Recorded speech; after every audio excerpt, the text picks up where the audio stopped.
Kama ni mara yako ya kwanza unatembelea chaneli yetu ya Top 5 Media, tunakuomba ubonyeze neno subscribe, kisha kwa chini itatokea alama ya kengele. Tunakuomba ubonyeze kengele hiyo ili uwe wa kwanza kupokea taarifa katika chaneli yetu.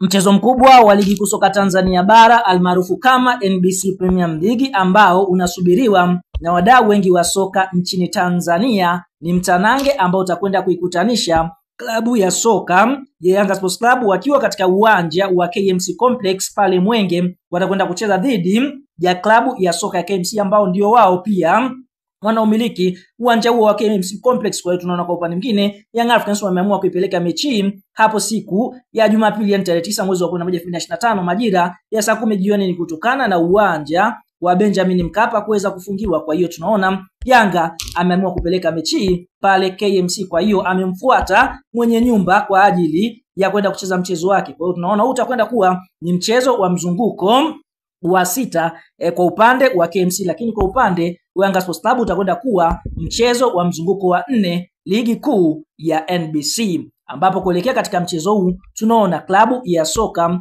ya Yanga Sports Club wapo katika nafasi ya 3 wakiwa wamecheza michezo miwili, wameshinda mchezo wakiwa wamecheza michezo mitatu. Klabu ya soka ya Yanga Sports Club wameweza kufanikiwa kushinda michezo miwili, wakitoa sare mchezo mmoja, huku hawajapoteza mechi hata moja, wakifunga mabao 5, wao hawajaruhusu bao lolote, wakiwa na alama 7 katika nafasi ya 3 ya msimamo wa ligi kuu ya NBC. Lakini Young Africans wanakwenda kukutana na KMC ambao wao wanaburuza mkia, yani wapo nafasi ya mwisho ya 16 msimamo wa ligi kuu ya NBC, wakiwa wamecheza michezo 5, wameshinda mchezo mmoja pekee na kupoteza michezo 4. KMC ndio klabu ambayo imefunga bao moja tu mpaka sasa katika ligi kuu ya NBC, wakiwa wao wameruhusu mabao 6, wakiwa na alama 3 pekee zinazowafanya kuburuza mkia katika ligi kuu ya NBC. Bwana, kuelekea katika mchezo huu tunaona historia inaonyesha klabu ya soka ya Yanga na KMC katika mechi 10 za mwisho ambazo wamekutana, basi Young Africans wameshinda michezo 9, huku KMC wakiambulia sare, hawajawahi kuifunga Yanga katika michezo 10 ya mwisho ambayo wamekutana na timu ya wananchi ama Young Africans, timu ambayo kwa sasa ipo katika form ya hali ya juu. Bwana, kabla ya kuendelea mbali, kama ni mshabiki wa Yanga Sports Club, unaamini klabu ya soka ya Yanga itakwenda kupata ushindi mbele ya kikosi cha timu ya soka ya KMC ama Kino Boys? Like video yetu, alafu tuambie wewe unaiona Young Africans ikienda kuibuka na ushindi wa mabao mangapi dhidi ya kikosi cha timu ya soka ya KMC ama Kino Boys. Sasa kuelekea katika mchezo huu wa klabu ya soka Yanga dhidi ya KMC kupitia kocha wa sayansi ya mpira Pedro Concalves, huyu ni kocha mpya wa klabu ya soka Yanga, basi kwa upande mwingine ameweza kuweka hadharani jeshi lake la kwanza ambalo litarajia kushuka dimbani kumenyana na kikosi cha timu ya soka ya KMC. Kwa upande wa mfumo ambao atakwenda kuutumia ni ule mfumo wa 4-2-3-1, miongoni mwa mfumo ambao kocha huyu amekuwa akiutumia mara kwa mara katika mechi ambazo ameonekana akitumikia klabu ya soka ya Yanga Sports Club.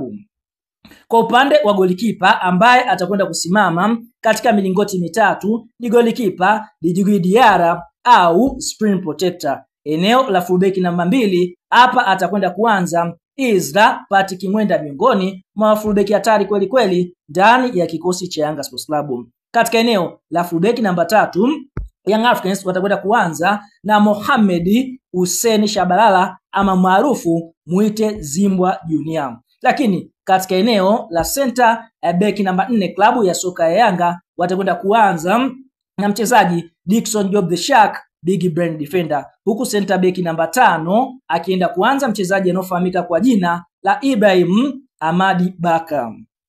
Lakini katika eneo la kiungo namba 6 hapa atakwenda kusimama kiungo ambaye kwa sasa ameonekana kuwa bora sana, hapa tukienda kumongelea Azizi Andambwile. Katika eneo la winga namba 7 klabu ya soka ya Yanga Sports Club wanatarajia kuanza na Maxi Nzengeli Mpia. Katika eneo la kiungo namba 8 klabu ya soka ya Yanga Sports Club wanatarajia kuanza na Mudathiri Yahya basi. Huku mshambuliaji namba 9 ambaye atakwenda kuongoza safu ya ushambuliaji ni mchezaji anaofahamika kwa jina la Prince Mfumelo Dube. Katika eneo la kiungo namba 10 atakwenda kuanza mchezaji anaofahamika kwa jina la Mohamed Dombia, huku winga namba 11 akienda kuanza profesa mwenyewe Pacome Zouzoua. Hicho ndicho kikosi cha kwanza cha Young Africans ambacho kinatarajia kuanza dhidi ya KMC. Tuambie kwa booster hii, je, unaiona Young Africans ikienda kuibuka na ushindi wa goli ngapi? Toa maoni katika comment na sisi kama kawaida yetu tutakuja kuyasoma.